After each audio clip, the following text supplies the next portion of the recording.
샬롬. 샬롬. 그래요. 정말 복된 5월에 오신 여러분들 환영합니다. 오늘 우리에게 주시는 말씀의 주제가 있는데 한번 크게 따라하세요. 새 생명. 새 생명. 정말 긴 100년 만에 맞았던 긴 겨울 지나가고요. 짧은 봄과 함께 벌써 여름이 오는 초여름 같은 그런 날이 있습니다.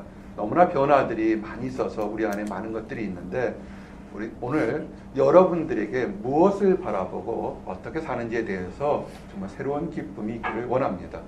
우리가 잘 아는 유명한 그 부흥 설교사인 빌리 그레엄 목사님이 미네소타 대학에서 강연을 하기로 이렇게 갔었습니다. 원래 한참 때 그 이름만 들어도 많은 사람들이 존경하고 또 그 우리 목사님이 무슨 얘기를 할까 정말 많은 사람들이 왔습니다. 근데 빌리 그레엄 목사님들이 이렇게 함께한 학생들, 청중들을 쭉 들어보면서 이런 얘기를 한 적이 있습니다. 오늘 여러분들이 여기 왔을 때는 아마 크게 두 가지 때문에 이 자리에 왔을 겁니다. 하나는 호기심일 거고 하나는 기대 때문일 겁니다. 저를 좀 보세요. 여러분들이 오늘 여기 온 것도 어째 누가 초대를 했던, 억지로 왔던, 아니면 기쁘게 왔던 여러분들 마음속에는 아마 두 가지가 이렇게 있을 겁니다. 하나는 호기심과 기대입니다.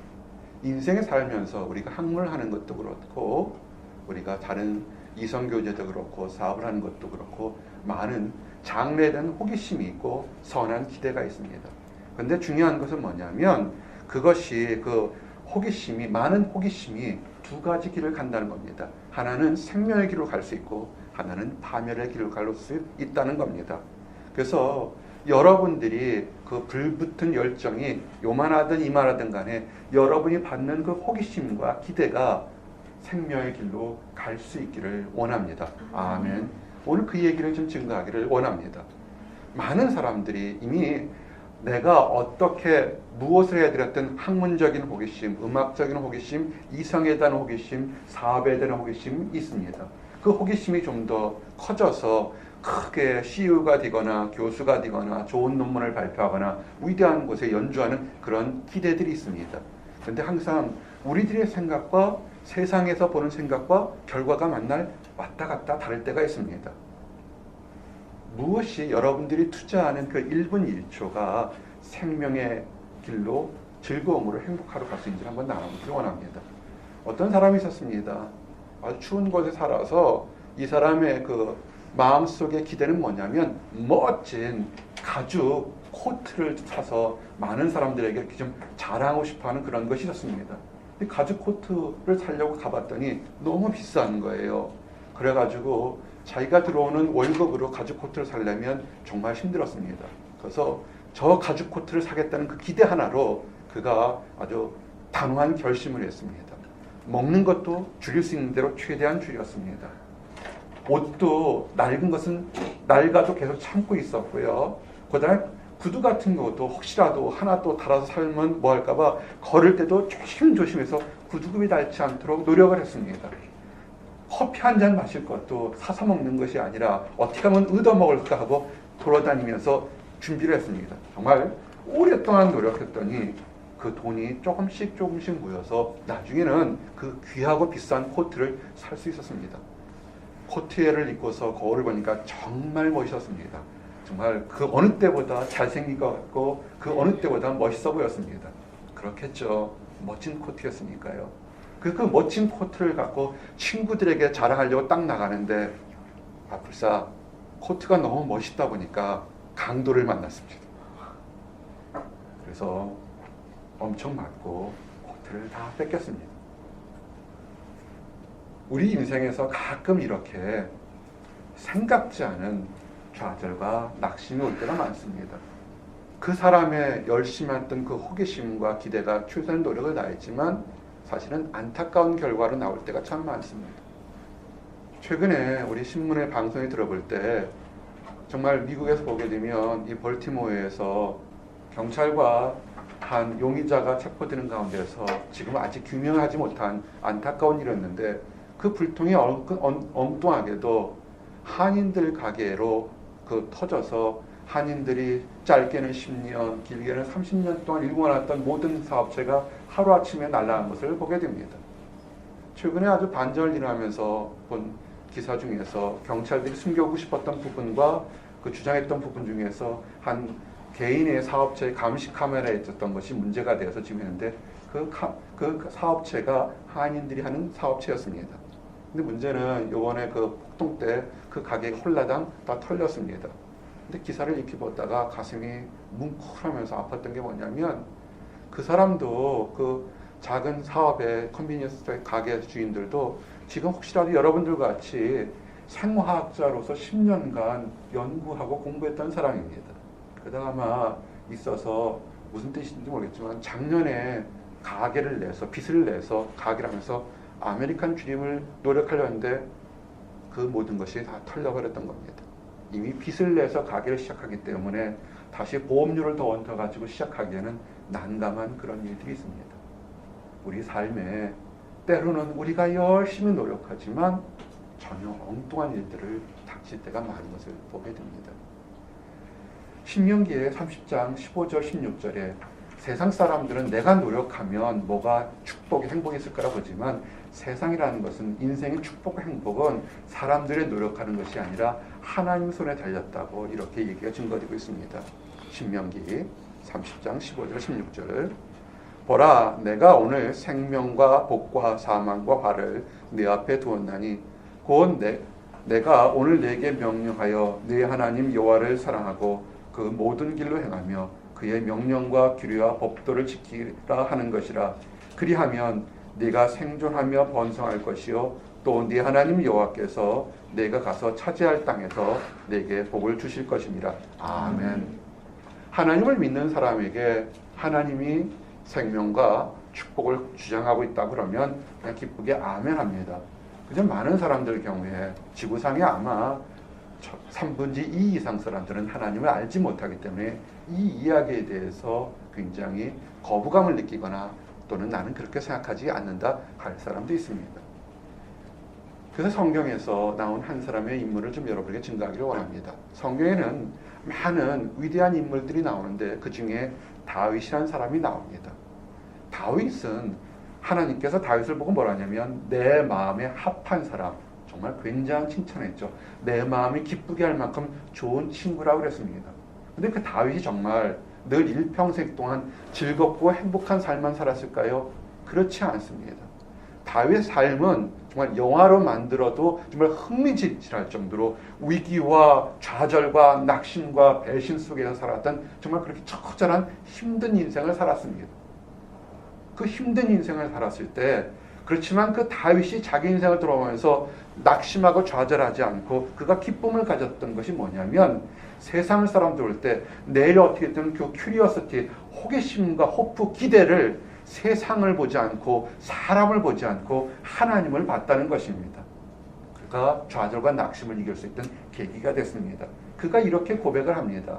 시편 16편 10절에서 11절 이는 주께서 내 영혼을 수월에 버리지 아니하시며 주의 거룩한 자를 멸망시키지 않으실 것입니다.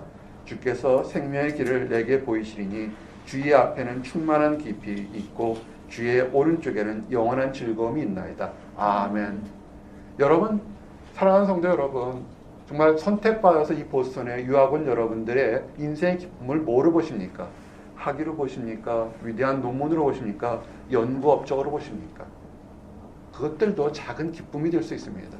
어떤 사람들에게는 이성이 그 사람의 인생의 목표가 될 수도 있습니다. 그러나 그것들이 잠시 동안 인생의 기쁨이 될지 모르겠지만 그러나 다윗처럼 다윗의 목적은 뭐냐면 나를 수월 지옥에만 떨어뜨리지 않는 하나님만 함께 있다면 나는 기뻐할 수 있습니다. 왜냐하면 하나님이 알아서 때에 따라서 기쁨과 축복을 줄 거라는 것을 믿고 나갔다는 것입니다. 인생의 가치관을 좀 바꿔보시기 바랍니다. 이렇게 사람 보지 않고 환경 보지 않으면 담대하게 생각합니다. 여러분들이 지금 학기 말이 됐고 졸업 시전에 무엇이 두렵습니까? 지도교수가 두렵습니까? 졸업 이후의 삶이 두렵습니까? 아니면 다른 것들이 두렵습니까? 거기를 바라보게 되면요, 어떠한 사람도 두려워질 수밖에 없습니다. 왜냐하면 그 바라보는 것들이 오늘과 내일이 달라지는 그런 변화가 있을 수 있는 그런 가능성이 많기 때문에 두려울 수밖에 없는 것입니다. 변화하지 않는다면 여러분이 두려워할 필요가 없습니다. 근데 그렇기 때문에 다윗은 변화하는 것을 보지 않고 변화하지 않는 하나님을 바라보기 때문에 그 마음속에 담대함을 가질 수 있었던 것입니다. 여호와는 나의 빛이요 나의 구원이시니 내가 누구를 두려워하리요. 여호와는 내 생명의 능력이시니 내가 누구를 무서워하리요. 아멘. 시편 27편 1절의 말씀입니다. 여러분, 변화하는 것을 껴안고 살아가는 건 좋지만 변화하게 되면 마치 배 위에서 있는 것처럼 나도 배가 흔들릴 때 내가 아무리 올바를 쓰려도 배가 흔들리면 같이 흔들릴 수밖에 없는 것입니다. 흔들리는 것을 보고서 세상을 바라볼 때는 같이 흔들릴 수밖에 없습니다. 다윗은 흔들리는 풍랑 속에서도 변화진 십자가 하나님을 바라기 때문에 내가 누구를 두려워하리라고 하는 것입니다. 여러분 자신을 보세요. 나만 보더라도 내가 조금 호르몬이 좀 나오고 내가 좀 음식을 잘못 먹으면 어떻게 돼요? 눈에서 눈가가 나오고 입가에 미소가 되면서 행복하다 그런다고요. 밥 좀 안 먹고 마음속에 불안하고 호르몬 수치가 떨어지면 어떻게 됩니까? 불안과 초조가 몰려온다고요. 나는 그대로 있는데 그 작은 것 때문에 왔다 갔다 하지 마시기 바랍니다. 이런 것을 아는 사람이 어떤 사람인지 아십니까? 이런 사람이 지혜로운 사람입니다. 이 생명이라는 것이 성경에 굉장히 많이 나옵니다. 근데 참 재밌는 것은 성경이 66권으로 되어 있는데 그 생명이란 단어에 가장 많이 나오는 것에 거의 절반 가까이 나오는 그 성경이 어디냐면 시편과 잠언입니다. 특별히 잠언에 45위나 될 정도로 이상으로 이 생명에 대해서 나옵니다. 우리 잠언이 뭡니까? 지혜서입니다. 어떤 것이 올바른 지식이고 지혜를 얘기하는데 그 지혜가 뭐냐면 그 핵심이 뭐냐면 생명과 연관되어 있다는 겁니다. 우리가 하나님을 제대로 알지 못하면 잠언 그러면 이렇게 살아라 저렇게 살아라 율법서 같지만 아니 그게 아니라 거기에 숨겨진 비밀을 이렇게 열어보게 되면 잠언의 핵심은 뭐냐면 생명이라는 것입니다. 성경 66권 중에 그 어느 성경보다도 생명에 대한 얘기를 가장 많이 언급하고 있습니다. 잠언 3장 18절에 지혜를 얻는 자에게 생명나무라 지혜를 가진 자는 복되도다. 아멘. 여러분 지식, 나리지가 아니라 위즈덤을 가진 자가 복되는데 왜 복되냐면 그 지혜를 가진 사람, 위즈덤을 가진 사람은 생명을 가진 것이었기 때문에 그렇다는 것입니다. 그래서 하나님의 지혜를 가진 사람은 육적인 환경도 길어지지만 영적인 생명이 영원한 생명을 가지게 됩니다. 직접 얘기를 했어요. 잠언 4장 22절에 이렇게 기록되어 있습니다. 내 아들아 내 말에 주의하며 내가 말하는 것에 네 귀를 기울이라. 그것을 네 눈에서 떠나게 하지 말며 네 마음속에 지키라. 그것을 얻는 자에겐 생명이 되며 그의 온 육체의 건강이 됨이라. 아멘. 여러분 하나님 말씀을 얼마나 알고 계십니까? 세상에 많은 것을 알기 위해서 밤을 새워서 공부하는데 믿고 안 믿고 이전에 우선 하나님에 대한 지식이 얼마나 있는지를 한번 알아보시기 바랍니다. 성경은 뭐냐면 그것을 가진 사람에게 생명의 해가 길 거라고 그런 것입니다. 이 하나님을 지혜를 알게 되게 되면요, 그 지혜 안에 생명이 있기 때문에 내가 스스로 누가 시키지 않아도 여호와 하나님을 경외할 수밖에 없는 것입니다. 19장 23절에 여호와를 경외하는 것은 사람으로 생명에 이르게 하는 것이라. 경외하는 자는 족하게 되고 재앙을 당하지 아니하느니라. 아멘. 만족하면서 우리 유교적인 관점에 안분지적이란 행복을 느끼고 싶기를 원하십니까? 하나님을 경외하십시오. 잘 모르시면 어떻게 하는 것이 하나님을 경외하는지를 정말 아셔야 됩니다. 그런 사람은 재앙을 따르지 않습니다. 근데 하나 아셔야 될 것이 뭐냐면 오래 산다, 장수한다, 영원히 산다 그러니까 마치 우리가 죽지 않고 영원히 산다 생각할 수 있는데 그렇지 않습니다. 육신은 한번 태어나면 죽게 됩니다. 어떤 이단처럼 자기들 교리를 믿게 되면 육신이 죽지 않는다는데 그것은 거짓말입니다. 우리 안에 있는 사람은 영과 혼과 육일 때 영원히 죽지 않고 하나님 나라에 있다는 것입니다.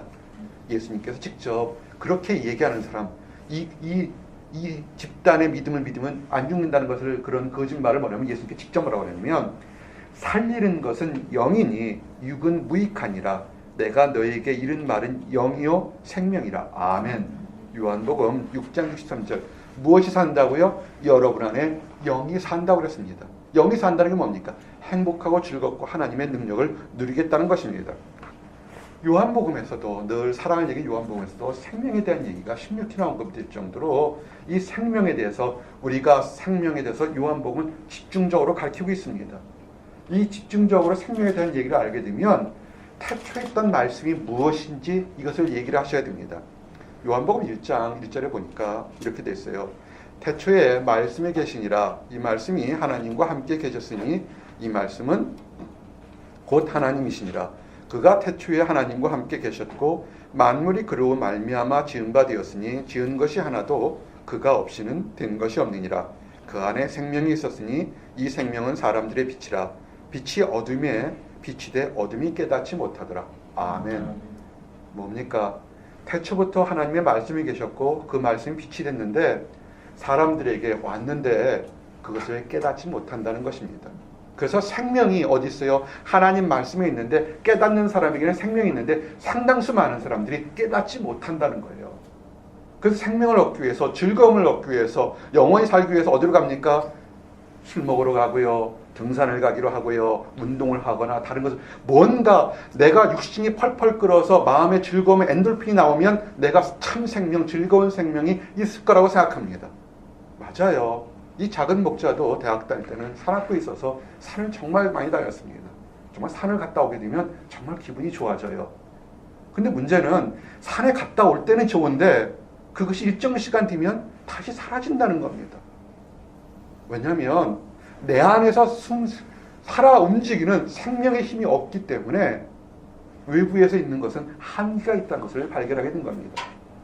여러분 안에 생명의 힘이 어디 있습니까? 말씀의 태초부터는 말씀에 있었다는 것을 아시기 원합니다.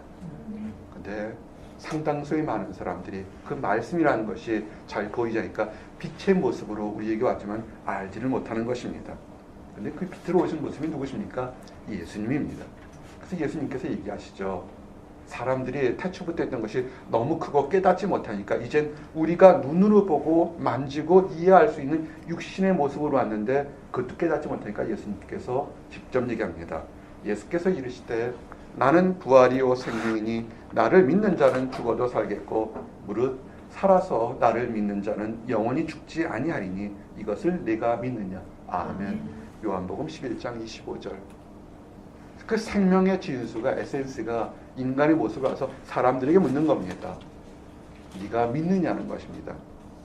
여러분 이것이 되게 이해가 안 되는 부분이에요. 천지를 창조했고 태초부터 있던 하나님의 영이 어떻게 인간의 모습을 와서 당신을 사랑한다. 네가 믿느냐라는 것은 이해가 되지 않는 것이 있습니다. 근데 정말 사랑하게 되면 정말 한 생명 그 사람이 뛰어나든 뛰어나지 않든 한 생명에 소중하게 되면 우리가 생각하는 것과는 다르게 행동할 수 있다는 것입니다. 영국의 그 버킹엄 궁전 앞에서 아주 이상한 일이 하나 있었습니다. 궁전 앞에 있는데 이 도로가 있는데 갑작스럽게 교통경찰이 뛰어오더니 그 지나가는 모든 차들을 다 이렇게 세웠습니다. 잠깐만 세우라고 그랬습니다. 그 앞에는 궁전 앞이기 때문에 지나가는 차량도 많았지만 관광객도 굉장히 많았습니다. 경찰이 와서 이렇게 다 차를 세우면서 이렇게 좀 그 차가 못 다니게 하니까 많은 사람 생각하기에 와 우리 왕이 지나가는 거나 왕비가 지나가는 거라서 다 기대가 자신이 있었습니다. 제 어떤 귀족이 지나가는가 했더니 잠시 후에 우리가 눈을 휘둥그레 놓은 게 뭐냐면 어미 오리와 새끼 오리들이 횡단보도를 빠딱빠딱 걸어가는 겁니다. 경찰이 그 오리와 새끼들의 생명을 위해서 차를 다 세운 겁니다. 이게 한국에서는 잘 이해가 안 되지만 우리는 직접 이해할 수 있는 게 뭐냐면 여기서 5분 거리, 10분 거리 가면 비유브릿지 앞에만 가도 우리는 이것을 여러 번 보게 됩니다. 한국에서 이 예화를 들을 때는 그렇구나 그랬는데 이 보선에 살면서 축복이 뭐냐면 정말 이런 것을 우린 정말 많이 보게 됩니다. 그 비유브릿지 앞에는 오리들이요 공부를 많이 했어요. 정말 놀랍게요. 차가 지나갈 때 앉다가 좌로 보고 우로 보다가 신호가 보이는지 안 보이는지 난 잘 모르겠어요. 강아지는 생명이라지만 신호가 바뀌면 어미가 딱 가요. 그럼 새끼들이 쫙 가요. 그리고 횡단보도를 쫙 지나갑니다. 거짓말인 것 같죠? 카메라 들고 비유브릿지 앞에 횡단보도 가면 딴 데 연결되고 횡단보도로만 지나가요. 정말 놀라운 일들이에요. 우리가 정말 한 사람을 정말 사랑하게 되면 생각지 않은 위대한 신분이나 능력 가진 사람들이 그 사람을 위해서 잠깐만 멈춰줄 수 없겠니? 내가 사랑하는 이 사람이 지나간다 이렇게 한다고요. 예수님이 뭐라고 했어요? 정말 나를 위해서 하나님께서 인간의 모습으로 이 땅에 왔을까? 이게 말이 될까? 거짓말 아닐까? 아니에요. 여러분은 귀한 존재이기 때문에 그렇게 할 수 있다는 겁니다. 마태복음 6장 26절에 뭐라고 했어요? 공중에 새를 보라. 심지도 않고 거두지도 않고 창고에 모아들이지도 아니하되 너희는 하늘 아버지께서 기르시나니 너희는 이것들보다 귀하지 아니하냐. 아멘. 봄이 되게 되면요, 우리 다음 주에 아마 야외로 놀러 가자 이런 얘기들이 있는 것 같은데 아마 놀러 갈 때 작은 망원경 하나 들고 가보세요. 이쁜 새들, 정말 이 보스턴에 많은 새들 많이 날아다닙니다. 정말 이쁘다고요. 정말 궁금한 게 그 눈 많은 이 보스턴의 겨울에서 대체 어디서 있다가 이렇게 살아나왔을까? 여러분 집에서 키웠나요? 아닐 거라고요. 정말 궁금해요. 그 눈 많은데 먹을 게 어디 있다고. 눈이 얼마나 쌓였어요? 이만큼 쌓였잖아요. 어디서 먹을 거 있는데 정말 신기하게도 봄이 되면 다 나온다고요. 하나님이 자연 섭리를 통해서 그들을 보살폈을 거라고요. 여러 그 참새나 공중에 나는 새보다 여러분이 더 귀하지 않습니까? 귀하다고요. 여러분 힘을 내시기 바랍니다. 여러분을 주시는 삶이 있다고요. 예수 그리스도께서 뭐라고 하냐면 여러분 삶이 귀하기 때문에 여러분 삶은 새로운 피조물이라고요. 과거에 내가 두렵고 초조하고 범죄하고 세상 속에 있다 할지라도 하나님께서 여러분을 사랑하기 때문에 여러분은 새로운 피조물이 될 수 있습니다. 고린도후서 5장 17절에 뭐랬습니까? 그런즉 누구든지 그리스도 안에 있으면 새로운 피조물이라. 이전 것은 지나갔으니 보라 새 것이 되었도다. 아멘. 여러분 이 말씀이 여러분에게 도저히 됩니까? 큐리오시티와 호프가 된다면 여러분의 삶은 변할 수 있습니다. 어떤 사람은 이것이 아무런 의미가 없을지 모르겠지만 새로운 피조물이라는 그 말이 인생을 바꿔 사는 것이 수없이 많습니다. 한국에 전주교도소에서 김진태라는 사람이 살고 있습니다. 이 사람은 1992년에 사형 선고를 받았습니다. 끔찍한 죄를 저질렀습니다. 친족, 아버지를 살해한 죄로 인해서 사형 선고를 받았습니다. 그가 너무나 난폭했고 그의 마음속에 늘 원망과 그 답답함이 있어 끔찍하게 사형 선고를 받았습니다. 하루하루 이제는 죽을 날, 사형 집행할 날만 있었습니다. 근데 그 사람에게 그 교도소에서 복음을 전하는 한 목사님을 만났습니다. 그가 목사님을 만나서 얘기를 했습니다. 하는 예수님은 당신 같은 사람도 사랑한다는 얘기를 했습니다. 그러고 나서 이 사랑하는 사람, 이 김진태 형제가 그 말씀을 듣고서 도전했습니다. 그가 밤에 꿈을 꾸는데 자기가 사형장에 가서 이제 목을 매달 달았는데 그 자기가 하는 것이 아니라 예수님께서 자기를 위해서 그 사형대에 올라가는 꿈을 꾸기 시작했습니다. 그가 울기 시작했습니다. 예수님께서 나 같은 사람도 사랑하는 거여서 그가 그 울기 시작해서 하루도 아니고 이틀도 아니고 3일도 며칠 날을 계속 울기 시작했습니다. 그가 회개했습니다. 나같이 무익한 사람, 이제 내일일지 모를지 언제 될지 모르는 사형 집행만 기다리는 나 같은 사람에게도 예수님이 사랑한다는 그 사실 하나가 이 사람을 완전히 변해했습니다. 이제 소망이 생겼습니다. 인생을 바라보는 호기심에서 새로운 소망이 생겼습니다. 뭐냐면 내가 내일 사형 집행당해서 죽을지언정 오늘 하루라도 지금 낙심이나 두려움 속에 살던 재소자들에게 기쁜 소식을 전하겠다. 그가 얘기를 했습니다. 복음을 전하고 기쁜 소식을 전하고 자기 있는 걸 아끼지 않고 그가 영치금이라고 그러죠. 그 교도소 안에 쓸 수 있는 물건 있으면 그거 나눠주기 시작했습니다. 그의 사랑과 그의 헌신과 회개가 주변에 있는 감옥에 있는 사람들 알려져서 600명의 사람들에게 예수 그리스도를 알리는 그런 기적 같은 역사가 일어나기 시작했습니다. 그리고 10년 후에 그는 사형수에서 무기징역으로 감형을 받게 됐습니다. 여러분, 우리의 삶에서 보잘것 없고 아무것도 할 거 없겠지만 여러분을 위해서 먼저 십자가를 지셨던 예수님을 바라보시기를 원합니다. 인생을 발견하게 그냥 졸업해서 돈을 많이 벌까는 그거 말고 지금 나의 이 답답하고 어려운 것을 십자가에 지셨던 예수님을 호기심을 가지고 바라보시기 바랍니다. 그러면 그 예수님께서 왜 나를 위해서 십자가에 죽으셨을까? 왜 나 같은 사람을 십자가에 죽으셨을까? 한번 호기심을 바라보고 이것이 정말 사실일까라고 정말 소망을 갖고 바라보시기 바랍니다. 그럴 때 인생이 바뀌는 것입니다. 여러분, 똑같은 사물인데도요, 예수님이 주시는 관점과 세상이 주는 마귀가 주는 것이 다릅니다. 영국에 유명한 스펄전 목사님이 계십니다. 이 스펄전 목사님이 어느 날 길에 가는데 한 소년이 이걸 발견했습니다. 소년이 새장 안에다가 새를 넣고 있는데 새장 안에 새가 이쁘잖아요. 근데 이 소년은 좀 불리했던 것 같아요. 그 새장 안에 도망갈 듯 없는 새를 계속 괴롭히는 거예요. 그러니까는 그 보기 안타까워서 이 스펄전 목사님이 그 소년에게 다가갔습니다. 애야, 너는 그 새를 어떻게 하려고 그러니? 그랬더니 그 소년이 뭐라냐면 좀 더 가지고 놀다가 죽일 거예요. 딱 그러는 거예요. 그래서 이 스펄전 목사님이 답답해서 이따가 그렇게 하지 마라 했더니 왜요? 어차피 내 건데 얘는 내가 가지고 놀다 죽일 건데. 그래서 스펄전 목사님이 그랬어요. 그러면 그 새를 나한테 팔지 않겠니? 그랬어요. 근데 이 꼬마가 팔게요. 그래, 얼마면 주겠니? 그랬더니 100불이요. 그런 거예요. 스펄전 목사님 세대가 지금보다 우리 100년 전이라 지금 나면 엄청나게 큰 돈입니다. 아마 그거면 아마 새 농원을 살 만큼 큰 거였어요. 스펄전 목사님이 생각하는 게 있어서 정말 100불을 주고서 엄청난 거액을 주고 그 새를 사고선 풀어 날려줬습니다. 그래서 이따가 기도한 다음에 그 다음날 주일날 그 교인들이 왔을 때 그 얘기를 하면서 이렇게 얘기를 했다는 것입니다. 마귀가요, 사람들을 어떻게 하는 줄 아십니까? 새장 안에 갇힌 것처럼 인생의 물질의 탐욕, 이성의 탐욕, 권력의 탐욕 속에 갇힌 새장 안에 갇힌 인간들을 계속 가지고 논다고요. 어떤 때는 좀 잘 되게 되고 어떤 때는 못 되게 해서 가지고 놀다가 어떡합니까? 마귀의 역할은 죽이는 것이 마귀의 역할입니다. 그때 예수님이 묻습니다. 마귀야, 너는 그 인간을 어떻게 하려고 그러냐? 그랬더니 데리고 놀다가 비참하게 죽일 거예요. 왜? 원래 얘들은 못됐으니까 내가 데리고 놀다가 죽일 겁니다. 하나님이 얘기합니다. 그거 풀어주면 안 되겠니? 그랬더니 마귀가 그런 거예요. 아니에요.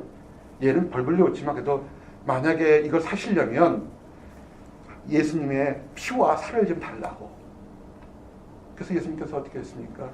피와 살을 준 돈으로 사람을 꺼내서 그 새장에서 풀어냈다는 겁니다. 여러분, 우리 한번 잘 보세요. 우리를 지금 둘러싼 것, 우리가 마치 새장, 보이지 않는 그 케이지에 갇혀 있는 것처럼 살 때가 굉장히 많다고요. 우리가 둘러싼 욕심의 케이지들이 있잖아요. 결국은 이따가 보면 나중엔 그렇게 살다가 스스럽이 망해서 죽는 것이 많다고요. 예수님께서 어떻게 하셨습니까? 예수님께서 정말 이 마귀가 하는 것처럼 마귀도 그런 거예요. 도저히 그렇게는 안 할 거다. 정말 아무리 이 사람을 사랑하지만 어떻게 하나님의 아들이 이 사람을 위해서 죽겠느냐 할 때 아니요. 하나님은 사랑하셔서 자기 사랑하는 아들 독생자 예수까지 그 주인인 인간들을 위해서 죽게 만드셨다고요. 빌립보서 2장 7절에 8절에서 뭐랬습니까? 오히려 자기를 비워 종의 형체를 가지사 사람과 같이 되셨고 사람의 모양으로 나타내사 자기를 낮추고 죽기까지 복종하셨으니 곧 십자가에 죽으심이라.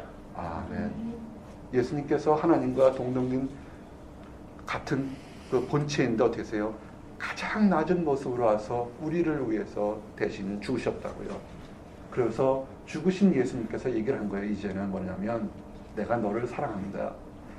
예수께서 말씀하시기를 내가 곧 길이요 진리요 생명이니 나로 말미암지 않고는 아버지께로 올 자가 없느니라. 아멘. 요한복음 14장 6절입니다. 죽으셨기 때문에 이런 얘기를 할 수 있는 것입니다. 생명의 길, 새로운 축복의 길 가는 것이 뭐냐면 세상 다른 것이 아니라 내가 너희를 사랑해서 죽었던 그것을 피를 통해서 내게밖에 올 수 없다는 것입니다. 여러분 지금 있을 때 여러분 기쁨이 있습니까? 작은 기쁨이 있습니까? 우리가 헬런 켈러에 대한 얘기를 참 많이 했습니다. 헬런 켈러를 존경하고 헬런 켈러가 나왔던 학교를 우리 한번 가봅시다. 멀지 않아요. 15분 거리에 있어요. 보지 못하고 듣지 못하고 말하지 못하는 헬렌 켈러가 인생을 우리가 아는 위대한 헬렌 켈러로 변하게 되는 많은 위대한 그 일들이 어떤 거냐면 그 선생님들이 있습니다. 그럴 때 헬렌 켈러가 어느 날 한 부인이 갓 태어난 병아리 있죠. 뽀송뽀송한 병아리를 말하지 못하고 듣지 못하고 하는 헬렌 켈러의 손 위에 올려놨어요. 헬렌 켈러가 느낄 수는 있잖아요. 그 병아리가 살아있는 거죠. 죽은 병아리가 아니라 살아있는 병아리가 삐약삐약거리면서 병아리가 따뜻해요. 사람보다 체온이 높아요. 그 따뜻한 만져보는 것을 보고서 나중에 헬렌 켈러가 뭐라 하냐면 인생에서 가장 큰 황홀 중에 아주 멋진 황홀 중에 하나였다는 겁니다. 왜? 살아 움직이는 생명체를 그가 만져봤다는 겁니다. 지금 여러분에게 꿈의 행복이 뭡니까? 살아 움직이는 영혼, 사람을 지금 여러분이 같이 잡고 있느냐는 거예요. 죽어 있는 거, 더러운 거, 그걸 잡고 있으면 아무렇게 생각나지 않습니다. 죽은 땅 같아요. 얼음 땅 같죠? 길거리 같지만 그 얼음 땅에서 시가에 붙였던 것은 어떻게 돼요? 그 대포들이 피고 꽃들이 핀다고요. 죽은 동전을 이만큼 지난 겨울에 묻어두면 지금 꽃 필까요? 동전은 10년 가도 동전이고요. 100년 가도 동전이에요. 결코 거기서는 생명이 나오지 않습니다. 그러나 씨앗을 이렇게 보게 되면 죽은 것 같아요. 그냥 맞딱딱한 것 같지만 그것을 땅에다 심어놓고 때가 되면 거기서 싹이 나고 꽃이 나고 잎이 나오는 것을 알게 됩니다. 우리가 어렸을 때 무엇을 아름다운 것, 좋은 것 같지만 생명이 드는 것, 그것을 사랑하시기 원합니다. 바로 여러분들이에요. 여러분들이 세상에서 귀한 거라고요. 다른 것을 얻으려고 노력하죠. 바로 그리스도 안에서 사랑하고 존경할 수 있는 바로 여러분들이 이 세상에 귀한 것입니다. 이렇게 생명에 대해서 귀한 것을 알게 되면 인생의 가치관이 변하게 됩니다. 여러분의 가장 귀한 시간을 어디다 투자하고 있는지를 한번 도전받기를 원합니다. 다양한 곳에 투자할 수 있습니다. 그렇지만 귀한 것 중에 생명에게 투자하는 것이 가장 귀한 것을 알게 됩니다. 멕시코의 과달라 지역의 선교 본부에 조세 곤잘라스는 13세 소년이 이렇게 찾아왔습니다. 예배가 끝날 때 이 조세는 호세는 와서 예수 그리스도를 개인의 구세주로 영접했습니다. 그 전까지는 예수 그리스도를 알지 못했다가 예수님이 나를 위해서 죽으시고 나의 주인인 것을 알게 됐습니다. 상담한 선교사님이 오빌라이트라는 선교사님인데 상담하는 얘기를 보니까 이 호세는 아버지 부모를 잃어서 갈 데가 없는 고아인 것입니다. 당장 먹고 살 것이 없는 것입니다. 먹고 살 것이 없어 길을 방황하다가 저녁 예배 시간 때 그 예배 드린 것을 보고 무엇인지 모르겠지만 끌려와서 예수님을 영접한 것입니다. 이 선교사님께서 라이트 선교사님께서는 이미 자식들이 다 커서 이미 미국으로 보내서 혼자 있었기 때문에 지금 부모도 없이 길에서 불황하는 한 소년에 대해서 갑자기 연민이 생기게 됐습니다. 그래서 그 아이를 자기 집으로 데려와서 키워서 교육을 시켰습니다. 말씀으로 키우고 열심히 키웠습니다. 자기 아들처럼 키웠습니다. 나중에 후에 그 조세는 커서 의과대학에 가서 의사가 되었습니다. 정말 기도한 대로 바랐던 대로 이제는 의사가 되어서 다른 많은 사람들에게 따뜻하게 의술을 남기는 그런 멋진 청년으로 기독교인으로 성장했습니다.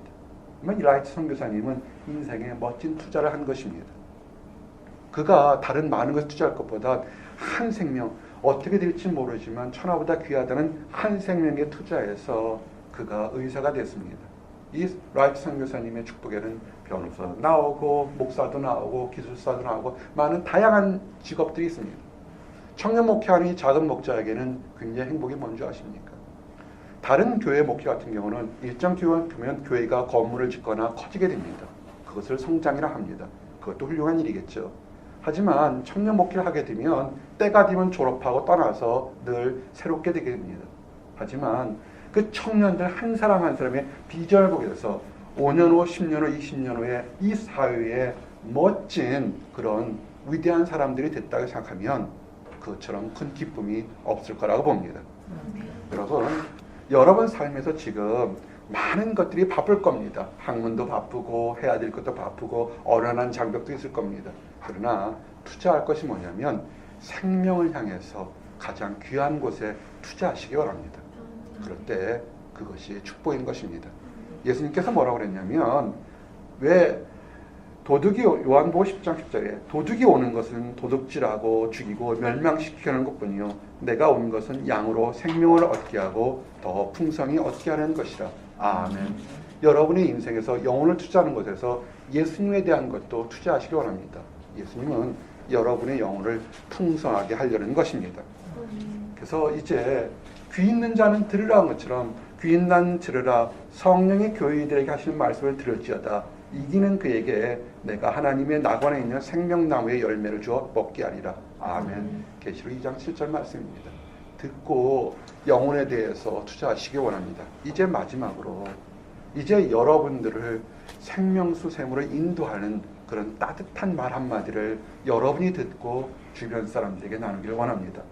여러분, 우리가 세상의 역사는 아주 큰 일만 역사하는 것이 아니라 입에서 나오는 따뜻한 말 한마디가 세상을 변한다고 그렇게 얘기를 합니다. 우리 지난 금요일날 사랑방 모임에서 그랬어요. 전도를 어떻게 하고 싶을까요? 아니에요. 그 전도할 때 뭘 사주고 뭘 입혀주고 뭘 활동해주고 그것도 좋아요. 따뜻하게 해준 것도 좋은데 말 한마디 따뜻하게 하는 것이 한 사람의 운명을 바꿀 수 있다는 것입니다. 이건 실화입니다. 미국에 한 부부가 겪었던 가슴 아픈 실화 얘기를 여러 번 소개했던 것 같은데 다시 한번 소개하기를 원합니다. 월남전이 끝나가던 어느 날이었습니다. 그때가 휴가철이 되었습니다. 사교계에서는 많은 사람들이 날이 따뜻해질 때면 축제가 한창이 됐습니다. 이 부부가 이제 파티에 참석하려고 그 준비를 다 하고 있을 때 한 통의 전화가 왔었습니다. 그럼 월남전에 참전하고 있는 아들한테 전화가 왔던 것입니다. 얼마나 기뻤을까요? 아들한테도 전화 왔으니까. 어머니, 저 이제 베트남에서의 그 군 복무가 다 끝나서 이제 집으로 돌아갈 때가 됐습니다. 그러니 정말 반갑구나. 그래, 잘됐다. 집에는 언제쯤 돌아오니? 라고 엄마가 물었습니다. 금방 돌아갈 겁니다. 근데 부탁이 하나 있는데 집에 가는데 친구가 한 명인데 같이 가면 안 될까요?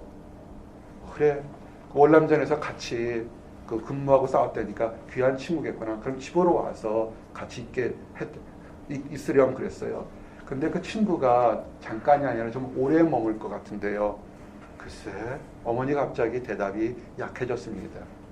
근데 어머니 그 친구에 대해서 좀 알아야 될 것이 하나 있는데 그 친구가 싸움터에서 다리를 다쳤고요. 한쪽 발이 없고요.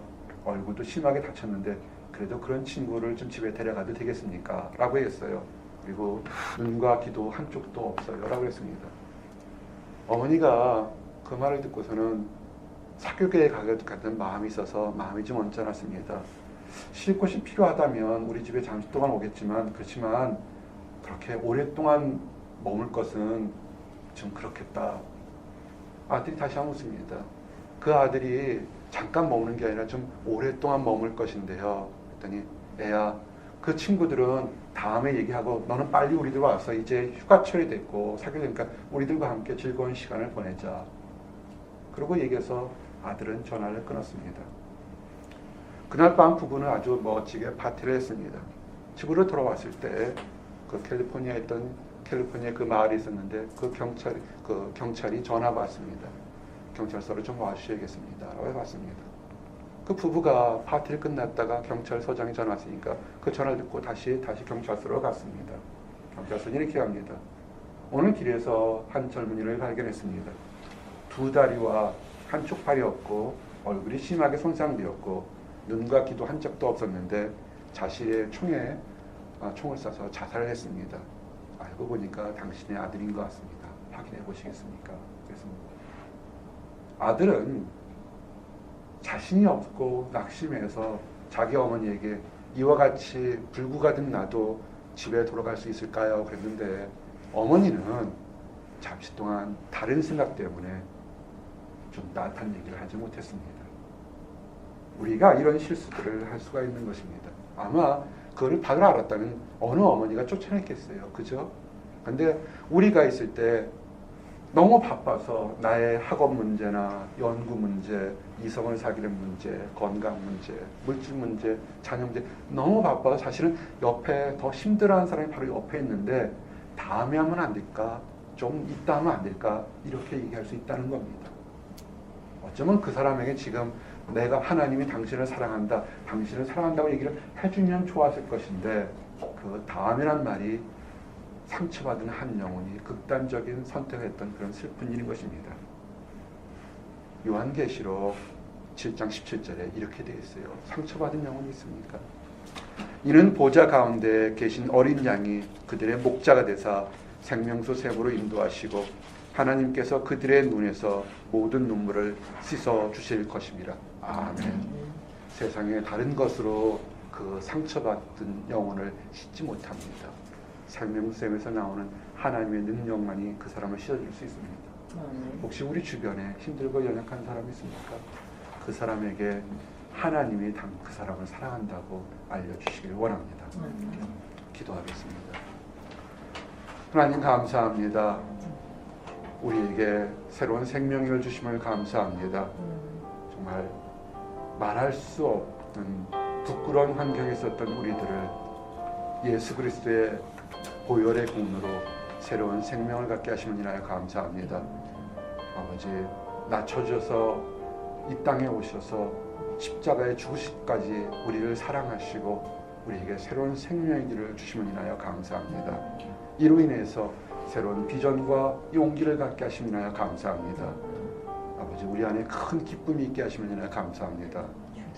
아버지 하나님, 그러나 우리 주변에는 아직 하나님을 알지 못하거나 안다고 하면서도 낙심과 좌절에 빠져 있는 사람들이 있습니다.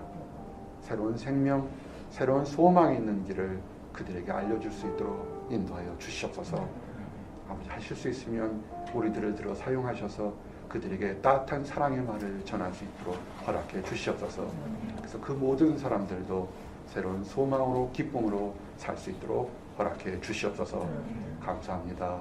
예수 그리스도 이름 받들어 기도했습니다. 아멘.